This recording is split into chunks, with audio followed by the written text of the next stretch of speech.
Swami Vivekananda merit cum means স্কলারশিপের status পরিবর্তন হয়ে যাচ্ছে। যেখানে স্ট্যাটাস হিসাবে দেখানো হচ্ছিল স্যাংশন, সেটা হঠাৎ করে অ্যাপ্রুভড দেখাচ্ছে কেন? এই প্রশ্নই এখন তোমার মনে ঘুরছে, আর সেই কারণে কমেন্টে জানতে চেয়েছো। একাধিকজন এই প্রশ্নটা করেছে, আবার অনেকে এরকম প্রশ্নও করছে যে কবে পাবে এই টাকা। সেই সমস্ত প্রশ্নের উত্তর নিয়ে আজকের এই ছোট্ট উপস্থাপনা। তাই যারা যারা SBMCM স্কলারশিপের আওতাভুক্ত এখনো টাকা পায়নি, তাদের জন্য এই উপস্থাপনাটা ভীষণ গুরুত্বপূর্ণ। ছোট্ট হলেও খুব কার্যকরী হতে চলেছে তোমার জন্য, কারণ বেশ কিছু গুরুত্বপূর্ণ কথা এখানে তোমাদের জানিয়ে দেব। তাহলে তোমার মনে আসা প্রশ্নগুলোর উত্তরও তুমি পেয়ে যাবে। তাই একটু সময় ধরে মনোযোগ সহকারে শুনে নাও। পশ্চিমবঙ্গের মেধাবী ছাত্রছাত্রীদের উচ্চশিক্ষার পথে একটা ভরসাযোগ্য যে নাম, সেটা হচ্ছে SBMCM স্কলারশিপ, অর্থাৎ Swami Vivekananda merit cum means scholarship. মেধার ভিত্তিতে এই স্কলারশিপটা পাওয়া যায়। আর্থিকভাবে যারা পিছিয়ে পড়া অথচ মেধা সম্পন্ন, তাদের জন্য তো এই স্কলারশিপটা খুবই কার্যকরী। তাছাড়া এই স্কলারশিপটা হলো সেটাই যেখানে মেধার যেমন মান দেওয়া হয়, তেমনি তারই সঙ্গে সঙ্গে সব থেকে বেশি পরিমাণে অর্থ কিন্তু এখান থেকেই, এই স্কলারশিপ থেকেই পাওয়া যায়।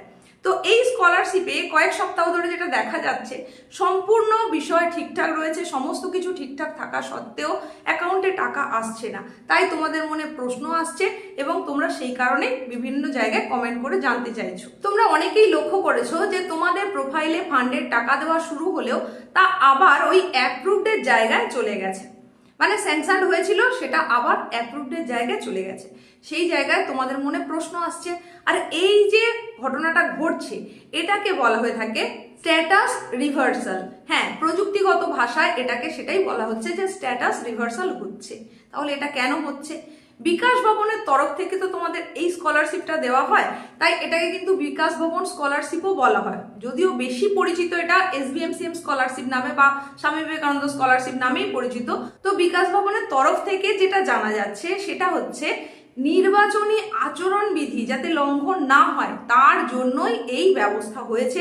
সেই কারণেই এখন আর ফান্ড অ্যাভেলেবেল হচ্ছে না, সেই কারণেই এখন তোমাদের অ্যাকাউন্টে টাকাটা আসছে না। তোমরা সকলেই জানো, বঙ্গে এখন বিধানসভা নির্বাচন, 2 দফায় এই নির্বাচন, আর 23 তারিখ এবং 29 তারিখ যেমন নির্বাচন রয়েছে, তেমনি তার চূড়ান্ত ফল প্রকাশ আছে 4 মে। আর তারও পরে আছে সরকার গঠন, নতুন সরকার গঠন। এইবার নির্বাচনের যে নিয়ম, সেই নিয়ম অনুযায়ী ভোটের যে দিন বা নির্বাচন, সেই সময় এবং নির্বাচন পরবর্তী সময়ের ফল প্রকাশ এবং সরকার গঠন, এই সময়ের মধ্যে কোনোভাবেই নতুন করে কোনো উপভোক্তার অ্যাকাউন্টে টাকা ঢোকানো যাবে না। হ্যাঁ, একদম ঠিকই শুনছো, সরকারি অনুদান বা প্রকল্পের টাকা সেটাও কিন্তু কোনোভাবেই সরাসরি উপভোক্তার অ্যাকাউন্টে প্রবেশ করানো যাবে না।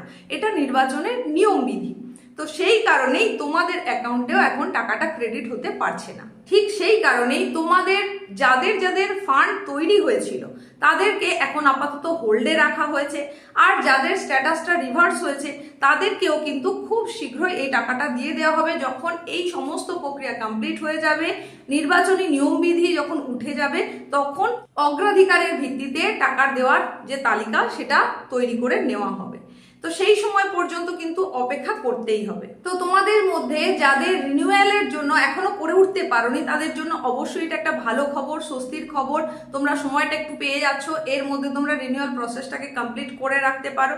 তো আগেও বললাম যে নির্বাচনী আচরণবিধি যখন উঠে যাবে, তারপরে পরে কিন্তু নতুন করে ফান্ড অ্যাভেলেবেল হবে এবং তারপর তোমরা তোমাদের টাকাটা অ্যাকাউন্টে অবশ্যই পেয়ে যাবে। তাহলে স্ট্যাটাস রিভার্সাল, অর্থাৎ এই যে স্যাংশন থেকে আবার অ্যাপ্রুভড হয়ে যাওয়া, এই যে পরিবর্তনটার কারণ আশা করছি বুঝতে পেরেছ। সেখানে নির্বাচনী আচরণবিধি এবং নতুন ফান্ডের অভাব, এটাই হচ্ছে মূল কারণ। কত দিনে আবার তোমরা টাকাটা পেতে পারবে, সেই প্রশ্নের উত্তর হচ্ছে নতুন করে ফান্ড অ্যাভেলেবেল হলে এবং নির্বাচনী আচরণবিধি উঠে গেলে।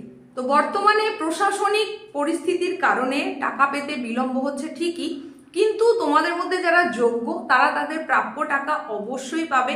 একটু বিলম্ব হলেও তোমাদেরকে আগেও বললাম, যে যে কারণগুলোর কথা বললাম, সেগুলো মিটে গেলেই, নির্বাচনের প্রক্রিয়াটা সম্পন্ন হয়ে গেলেই আবার নতুন করে ফান্ড তৈরি করা হবে এবং তোমাদের টাকাটা কিন্তু ডিসবার্স করা হবে। কোনো একজন ছাত্রছাত্রীও তার প্রাপ্য যে টাকা, সেটা থেকে কিন্তু বঞ্চিত হবে না। এই সুবিধাটা প্রত্যেকেই পাবে, শুধুমাত্র কিছু সময়ের অপেক্ষা।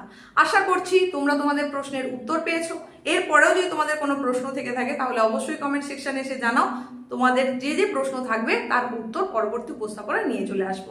সকলের সুস্থতা কামনা করে আজকের মতো এখানেই শেষ করলাম।